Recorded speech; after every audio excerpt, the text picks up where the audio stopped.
You tune into the Sportscast with Brian, Craig, and Jeff. Give you all the sports news you need. We give you outspoken thoughts about all the headlines. We talk baseball, football, hockey, and more. No matter the topic, we cover it.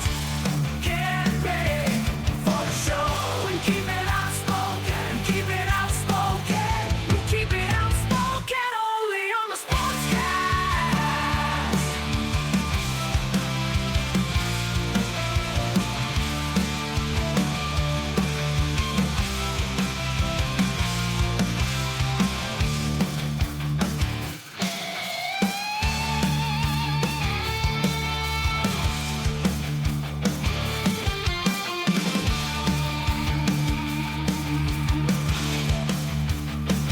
Tune into the Sportscast with Brian, Craig, and Jeff. Give you all the sports news you need.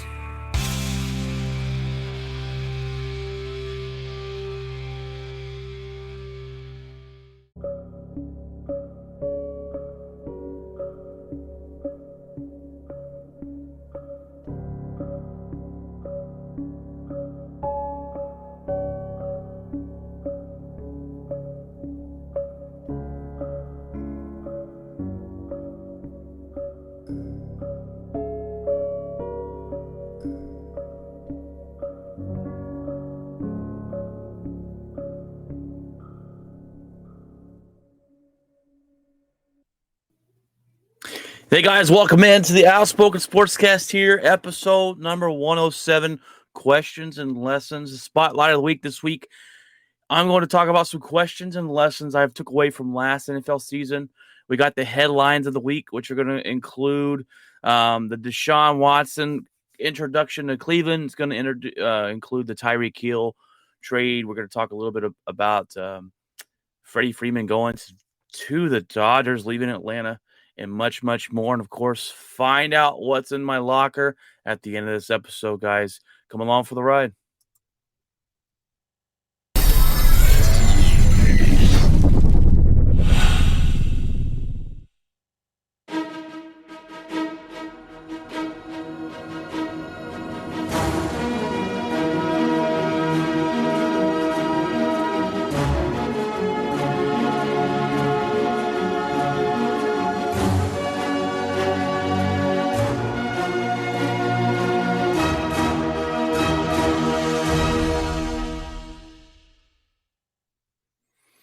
All right, guys, let's jump into the spotlight of the week. Questions and lessons we've learned from not only this NFL last season and this offseason going into it. So one of my biggest ones, my biggest question was this. At the end of the last season, looking back at it, was this. Will teams start following the Rams' footsteps and buying their championships instead of drafting players? Now, we talked about this a while back before, and if you guys know anything about football, the Rams do things a little bit different, right? The Rams don't care about number one draft picks.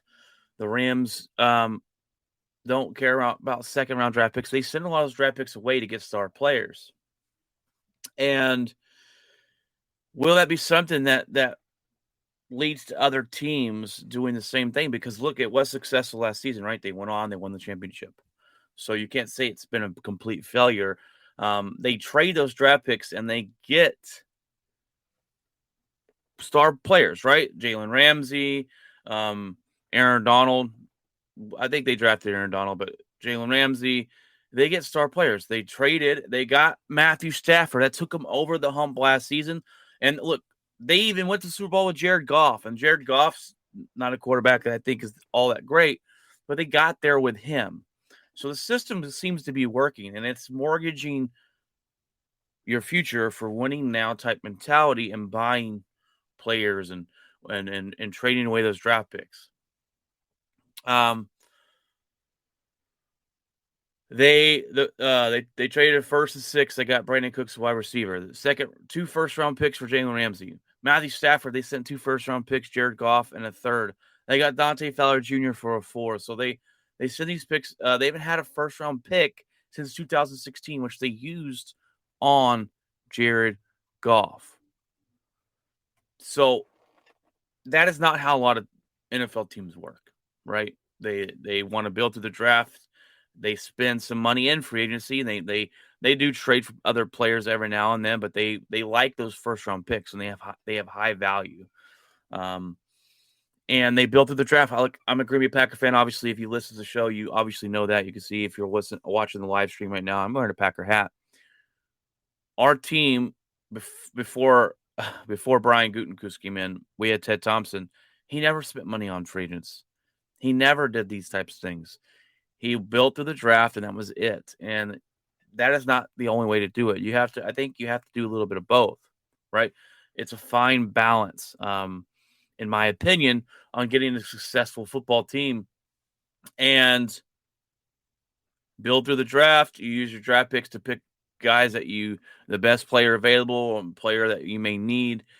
You spend money in free agent. You make those trades and get guys in that can help your team be successful. That's how it usually runs and goes, and from there. But the Rams really don't care about the first round draft picks. They don't care. They don't care about them, and they only have like 4 picks this year, I believe, coming up. But the one thing nobody's talking about on this is they've hit on the draft picks they have gotten and they have found in later rounds. They've hit on those guys. I believe if they haven't hit on those guys, then they wouldn't be successful, and this would be a complete failure. They drafted Cam Akers, 2020 in the second round. Great running back. Van Jefferson, second round, 2020. Okay. Tyler Rapp, second round, 2019. Cooper Kupp was a third rounder in 2017. Tyler Higbee, great tight end, 2016 fourth round draft pick. So they are trading away those first round picks and a couple other picks to get star players to add to their roster, but they're also doing a lot of good research on the guys they draft, and they're hitting on guys that make their team better. They knew last year on the offseason they needed to find a quarterback. They went out and they traded for Matthew Stafford. We talked about how the pressure was on him to get the job done here. We gave Matthew Stafford, we've always said he's a good quarterback. We gave him a little bit of okay to be bad, or okay to have these losing seasons, because he played with the Detroit Lions. And if you play with a horrible organization, then you are not going to win. So we brought him over here, and they won a Super Bowl. It was a great year for them. They brought in OBJ. Fantastic. Now, the question here is, do you think owners will follow suit and look at this type of way to build a team? And I don't think they will. I think they value the first-round draft picks a lot more. I value, as a fan, the first-round draft picks quite high. Not that, I think it's a bad thing to send away your first-round draft pick, but you're gambling a lot. Because if those picks don't work out that I mentioned, then this team's, especially Cooper Kupp and Tyler Higbee and their running back Cam Akers, those draft picks don't work out. They've got a lot of holes still left to fill that they don't have draft picks to replace them. And I don't think I think it's an anomaly, honestly. I don't think we see this type of thing. Now, maybe some NFL owners and teams will send away the first round draft picks a little more, but okay, the Rams did it. We won't do it as big as they did, as often as they do, but maybe it's worth it for this spot. So I don't think they will, but no one. That's what's interesting to me is it's everyone looks at all these picks are given up, but they're not talking about they're drafting players, and they're hitting on those draft picks. So that's what's really interesting about that is they are hitting on their draft picks. And I believe if they weren't hitting on their draft picks, I don't think they do win the Super Bowl. I don't think they do get there. Now, obviously adding Matthew Stafford was a big one last season, and they won't, maybe they win it without those draft picks with just Matthew Stafford. Cooper Kupp was fantastic this season. Fantastic wide receiver, the number one wide receiver in the league this last year. So that was a big get, and they found him in the third round. So I don't think the NFL owners and teams go this route. I think it's an anomaly, and people will believe in those first-round draft picks and the value of those first-round draft picks and not giving them away all the time. Like I said, no first-round draft picks since 2016, which they did draft Jared Goff, who turned out to be not a fantastic quarterback, so they went to move on from him. I'm drinking Red Bull today. If you're watching this, as you can see, I've got to get some energy. I woke up a little tired this morning. Woke up at 6 and couldn't go back to sleep. So I'm hoping that Red Bull gives me some wings here. Now, my number 2 lesson. That was my first question. This is my lesson from last season. When I look back at things, and I made this rundown for me and Jeff. We couldn't figure out the time to get it done this week. That's why we're kind of a little bit late on this episode. But I have learned this lesson last season is you can't trust the Dallas Cowboys. I have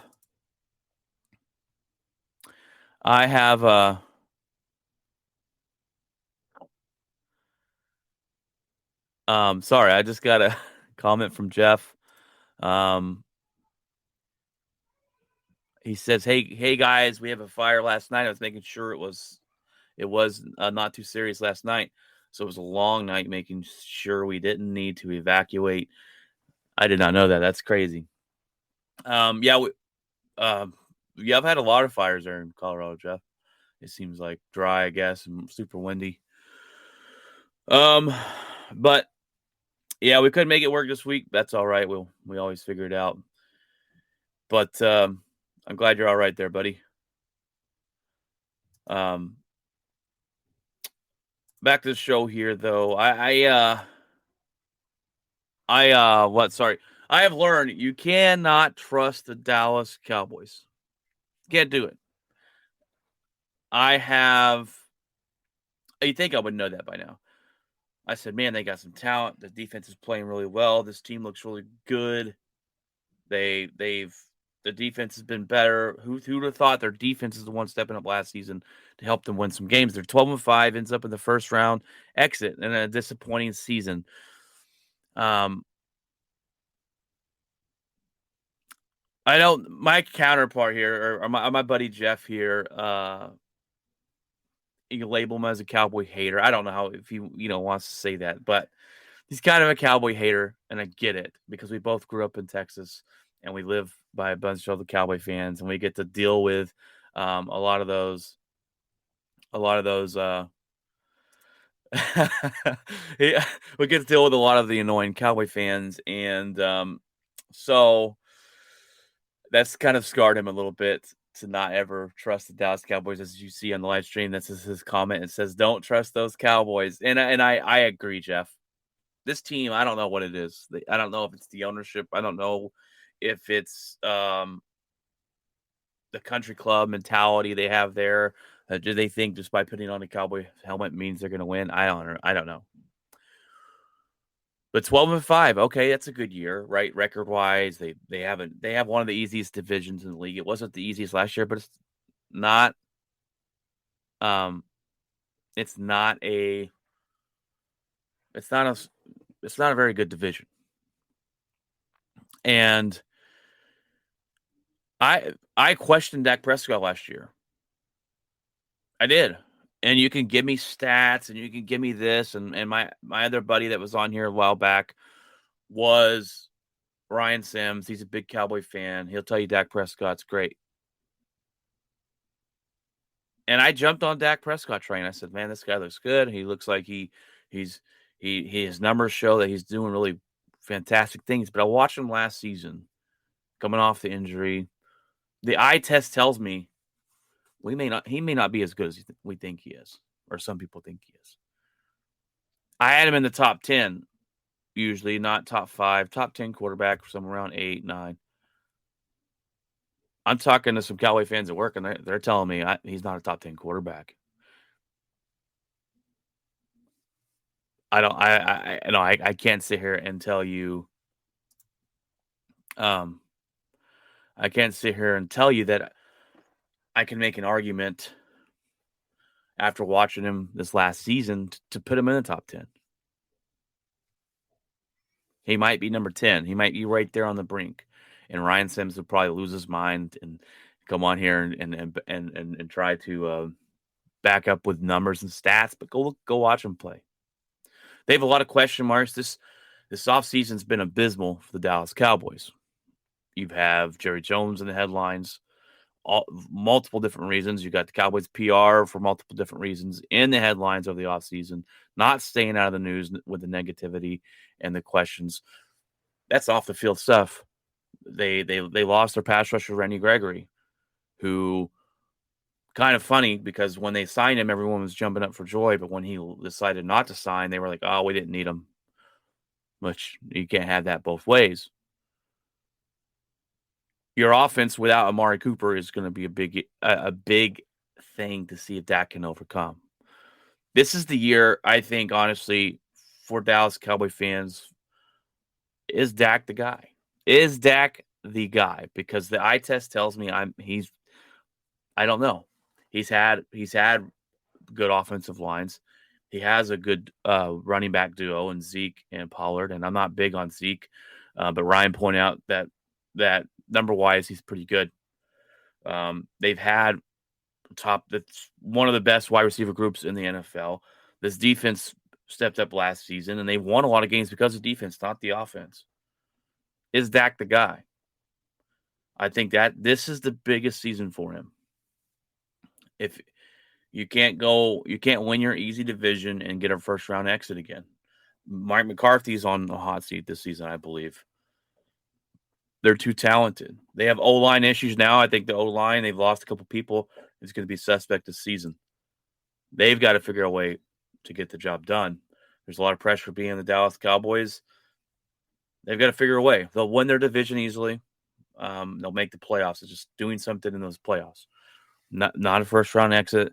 I think honestly, if they don't make a NFC Championship game, then Mike McCarthy might be gone. But I have learned I cannot trust the Dallas Cowboys, and I will never do it again until they actually win something. I will never sit here on the show and tell you, oh man, the Cowboys look really good. They might. I still last season. Oh man, they're making some plays. They look good. Never again. And I texted my buddy Ryan. Said never again. Yes, Jeff says their off-season grade gets a D. They're absolutely right. And Jeff, I don't know if you're still on, but Ryan will tell me that the Packers have had a bad offseason too, along with the Cowboys. Just as bad, and I don't believe that. Like, we lost the wide receiver. Yes, one of the best in the league. But other than that, we got everybody back on our defense. We got Rasul Douglas. We were able to sign back Devontae Campbell. We were able to sign those guys back. So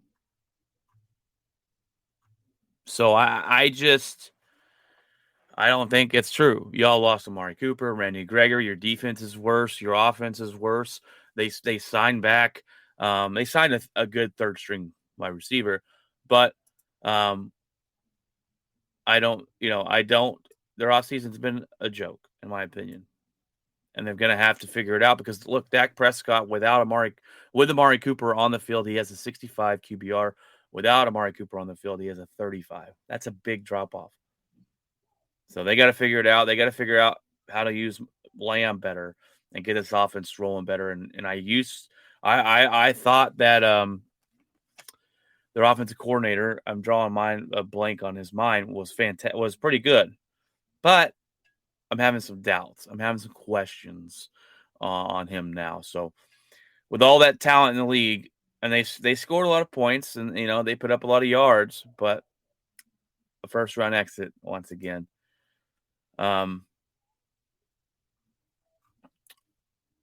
Jeff asked, have the Cowboys not got Baker? Or not the Cowboys, the Eagles. Have the Eagles not got Baker Mayfield? I have no clue what's going on with Baker Mayfield. I have no idea. And no one's picked him up yet. The Eagles could use a quarterback. Jeff, honestly, I think the Eagles believe that Jalen Hurts is the guy. And I don't, He's not. He's not the guy. But I think they want to believe. They want to believe he is. I don't think they're ready to move on from him yet, so they probably won't.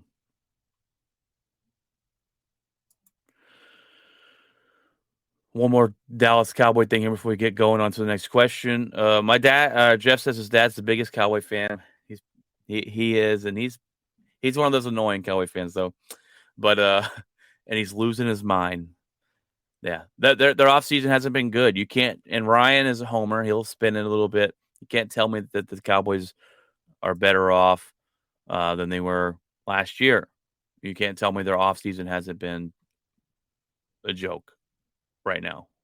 So, I mean, it's still, we got plenty. They could come out and make a couple moves and do it. I thought if they added Zadarius Smith from the Packers, then I thought, okay, well, maybe, that's good because he's better than Randy Gregory, but he signed with the Minnesota Vikings. So that was one they missed out on. I'm just not sure where the Cowboys are headed. And it leaves you a lot of questions. But I think the biggest question for the Dallas Cowboys next season is going to be, is Dak Prescott the guy? Because you paid him like he's the guy. He didn't look like the guy last year, in my opinion. Just the eye test. And you can give me the stats and you can give me the numbers. But I would like to see more from him. I got another question here for you guys. Do you believe that Joe Burrow has shown that the offensive line isn't as important as once thought? He was the most sacked quarterback. How did Joe get to the Super Bowl and be the highest sacked quarterback in the NFL last season? Right? How he was sacked 70 times last year. How did they get there? It's insane to me. That blows my mind. We talk about how important the offensive line is, and if you don't have a good offensive line, your rushing game is going to suck, and your quarterback's going to be bad, and this and this and this and this.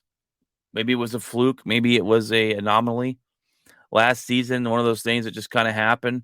Like when teams like the Bengals making the Super Bowl was 1 in a million last season. No one saw that one coming. So. A lot of other teams they make those excuses if they lose the games. The battle, we have a bad offensive line, but not Joe Burrow. Joe Burrow was a beast last year, and so no matter what, I'm going to get the job done. And I believe if Tannehill was somewhat of a competent quarterback, they probably lose, in the playoff game. But Tannehill, good regular season quarterback, not so much in the offseason. Number 4, Jeff. This is one for you these listening. This is one that blew up this offseason. Blew up. The wide receiver market is booming right now. Booming right now. The Adams contract kind of blew everything open. Insane. Okay. Adams traded for a first and second. He gets a 5-year deal for $141.25 million, $28 million a year on average. He was the highest paid quarterback or wide receiver for 2 seconds. And then Tyreek Hill gets traded to the Dolphins for 5 draft picks, $120 million, 4 years, and $30 million a year. That's insane. Did we underestimate that quarterback? I keep saying quarterback because it's almost quarterback money. Did we underestimate the wide receiver market and how important the wide receiver's position is? I think once the chips fell for Adams, then that opened up the market for everybody else. And it opened up, okay, we can pay the wide receiver that much money. Now, the wide receiver is the most dependent position in the NFL. If the quarterback's not throwing you the football, then you can't do much with it, right? It's the most dependent position there is. That's just a fact. Devontae Adams is a beast. Will he be missed in Green Bay? Yes, he will. Will Tyreek Hill be missed in Kansas City? Yes, he will. He's going to add a lot to the Miami Dolphins. But one thing I think about is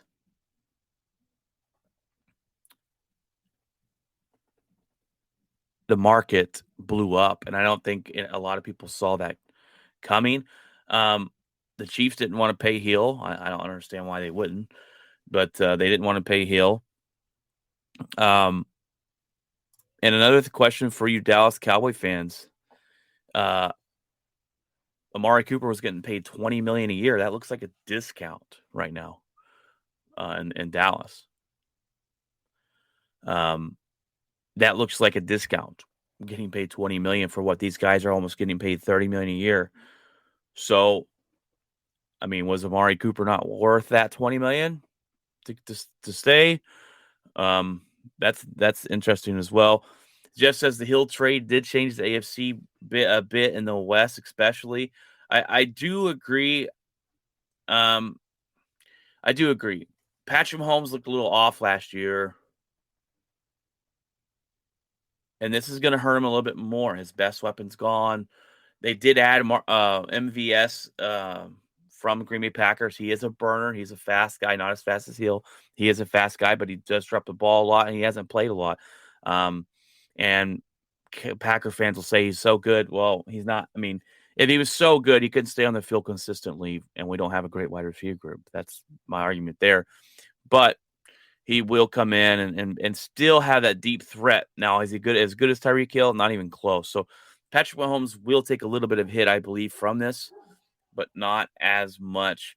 And Tua Tagovailoa is going to get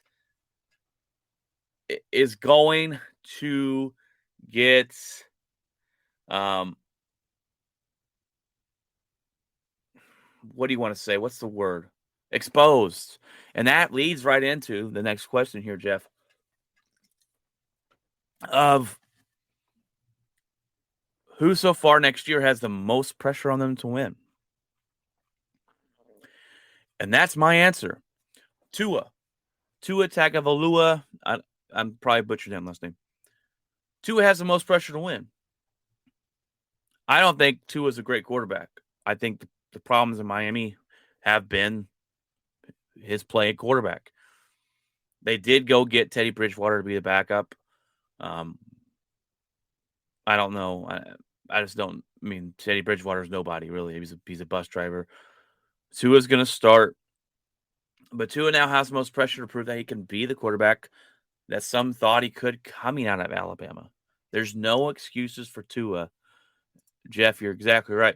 He has Tyreek Hill, Jalen Waddle, who they just drafted for him, Devontae Parker, 3 great wide receivers. No more excuses.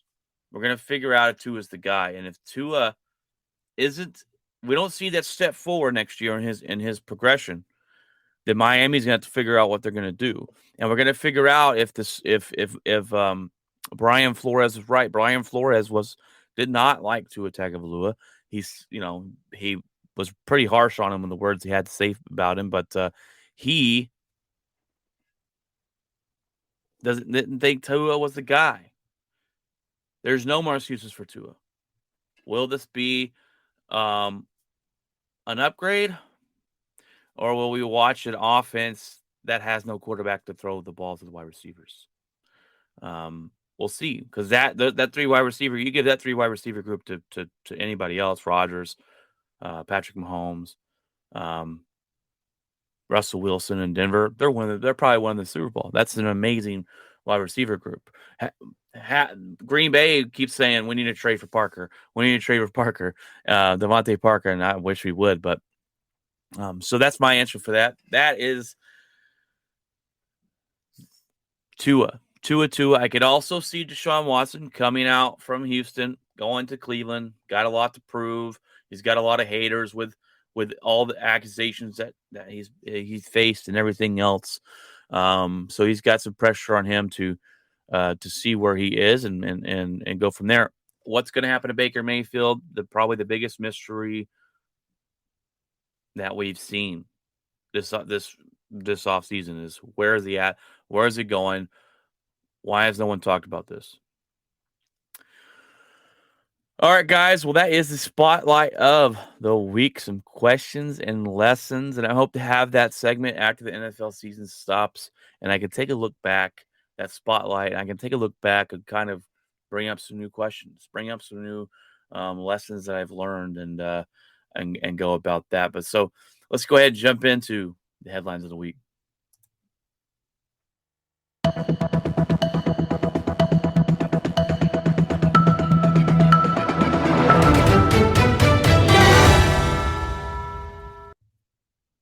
All right, the biggest news this week with headline number one was the biggest trade, the Tyreek Hill to the Miami Dolphins. That was huge. Okay, that blew my mind. That went really fast. I got ESPN broke on my phone that the Chiefs have given Tyreek Hill, told him to go find a trade partner.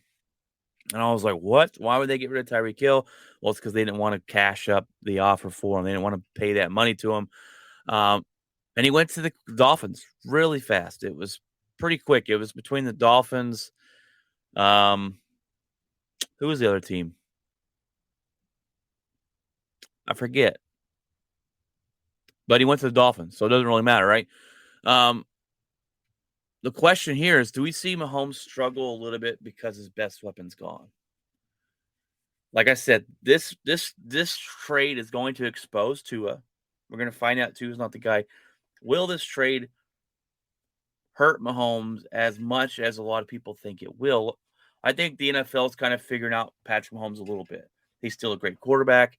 He's still a guy that I would take as a quarterback in a heartbeat. He's amazing. But he was a little off last year. This is going to hurt him a little bit. When you lose a weapon, it's going to hurt you. Just like in Green Bay, we have no wide receivers right now. I mean, our number one wide receiver going into next season is Allen Lazard, and no one knows who that guy is if you're not a Green Bay fan. But losing Devontae Adams is going to hurt this offense.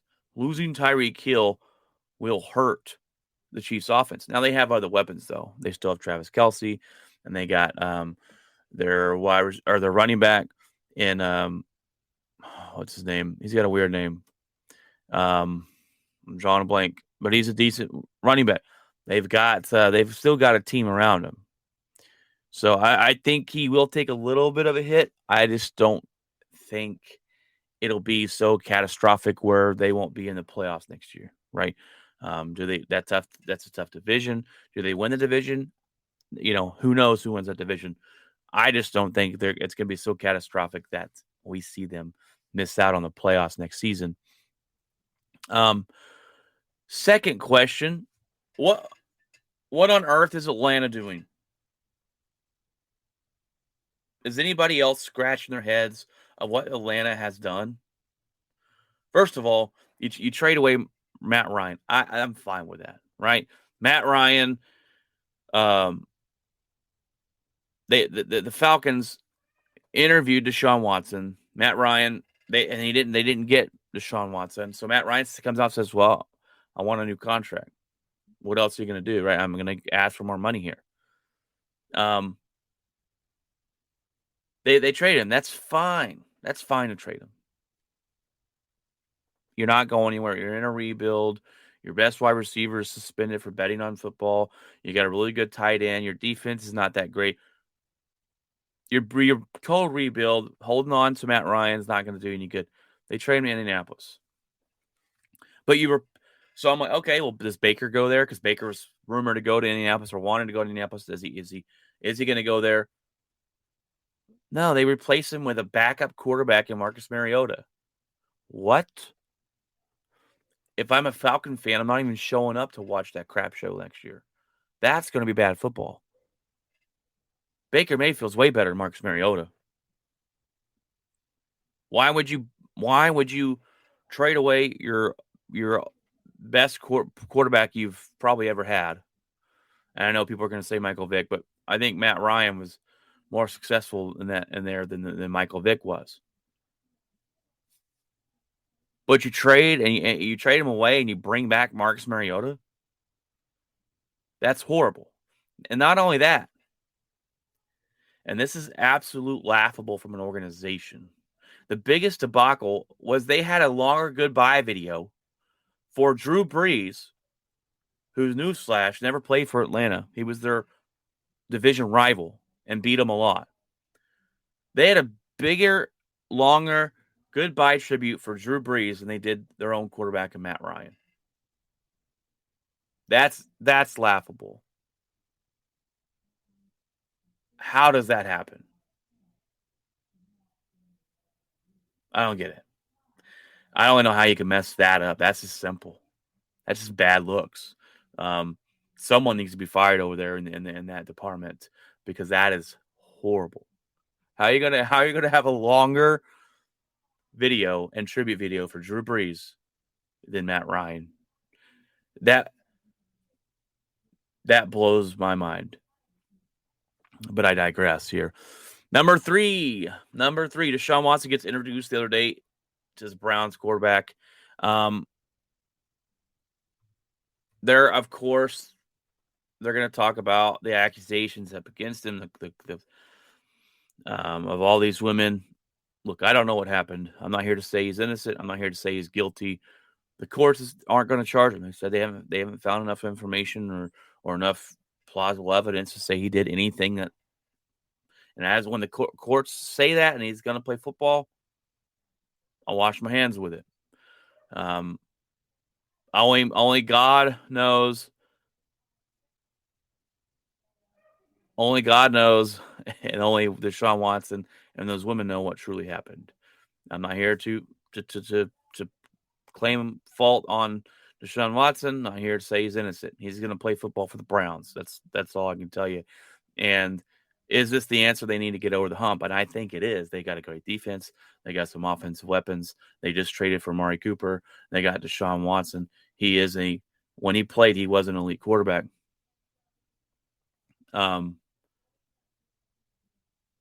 They soured on Baker really fast. That went downhill real fast. But Baker Mayfield, and that's the biggest question mark this offseason, is where is it going? Where is Baker Mayfield going? So, number 4. This is a question that a lot of people wanted answered last year after the Bills lost in overtime without the offense touching the football. So, overtime rules.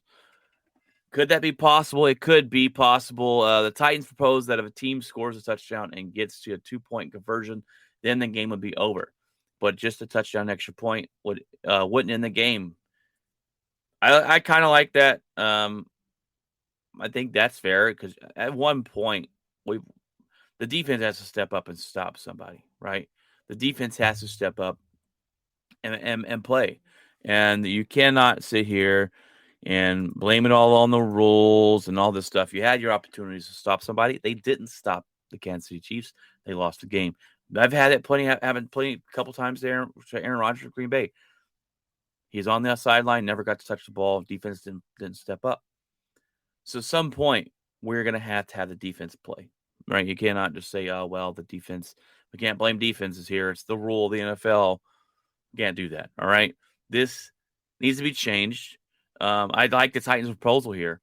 If you get a touchdown and a 2-point conversion, now I think the 2-point conversion needs to be moved back because getting 2 yards in the NFL is not as hard as you may think. So move the 2-point yard back to probably the 5-yard line, maybe the 10-yard line. Can you get it? If you do, the game's over. If not, then we keep moving. I like that proposal. That's probably the best sound one that I think that I like the most. But what do you guys think about that? You guys let me know. And finally, the number 5 headline of the week is Chipper Jones is going to the Dodgers. Now, not Chipper Jones, sorry, Freddie Freeman. Chipper Jones chimed in on Freddie Freeman moving from Atlanta to go play with the Dodgers. Says he didn't like how Freddie's side handled the situation and that he should have took a lesser money to stay in Atlanta.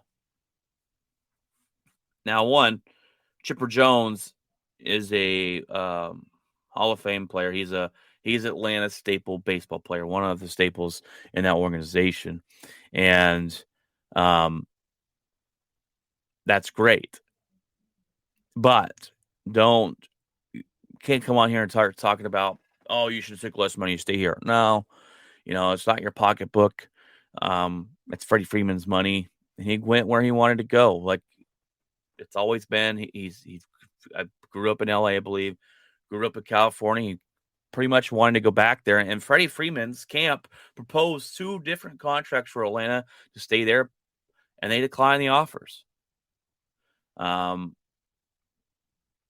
So he asked him for a 5-year, 165 million, or a 6-year, 175 million. And they said we declined.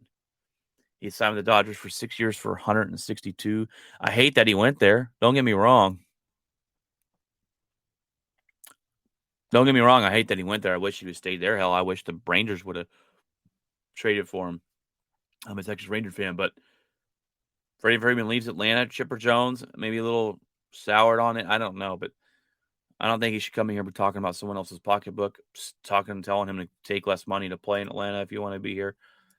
I just don't like that. It's not a good look in my opinion.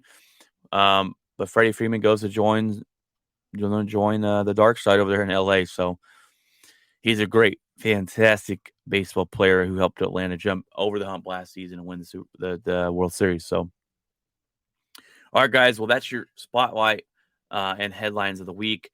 It is time for my locker. What's in my locker? That is right. We went to main event last night, and so we took Logan out for his 16th birthday. It was this last week, and we went out with him to main event. He's never been there. So we took him out and had some fun last night. I did a lot of stuff yesterday. I went and picked up some gym equipment for the garage. So I'm excited to get. I've got to start working out and eating healthier. So I'm going. That's just another step to doing that. I've been eating a little bit healthier. Been trying to eat a little bit healthier. That's my main thing is food. I love food, and but I picked up some gym equipment the other day and just a rower and a bike. I need to get a treadmill in there as well. And we're kind of cleaning things up. We're going shopping today with our tax money that we got back, and we're going to. I like to use tax money for either vacations or now that we bought a new house, supplying the house with things we need, and so we're gonna go do that today. The wife wants a Wii as well, but the reason she wants a Wii is we can. My brother-in-law can hack it for us, and we can play all the old school games for free. So that's fantastic as well. So we're gonna go get one of those two as well, and then get some things for the house. So just a good day of shopping here and getting some stuff that we want, and probably eating out somewhere. So a good day, all in all, a good weekend. I go back to work next week, as we all do. Guys, come check us out. We're everywhere. We're on. I'm streaming live to YouTube, Facebook, Twitch, Twitter. I'm on all podcast platforms. If you want to come check it out and take a listen, if you like sports, that's what we're here for. So come follow us. I'm trying to get into hockey more. I used to be a fan growing up as a kid. I kind of dropped out of the sport. But I want to get back into it. I am a Dallas Stars fan. I was a Dallas Stars fan as a little kid, and I really want to jump back into that. And I can't come on here and start giving you hockey talk because I don't know a whole lot about the game and how it's played. But it'll be fun to go to some hockey games. And I think hockey in general, watching it on TV and going to a game is by far the biggest difference spectating in any sport. Watching it on TV is cool, whatever. But when you go to the game, it's like an adrenaline rush. It's fantastic. I've been to a couple games. Fantastic. Watching on TV is not that way.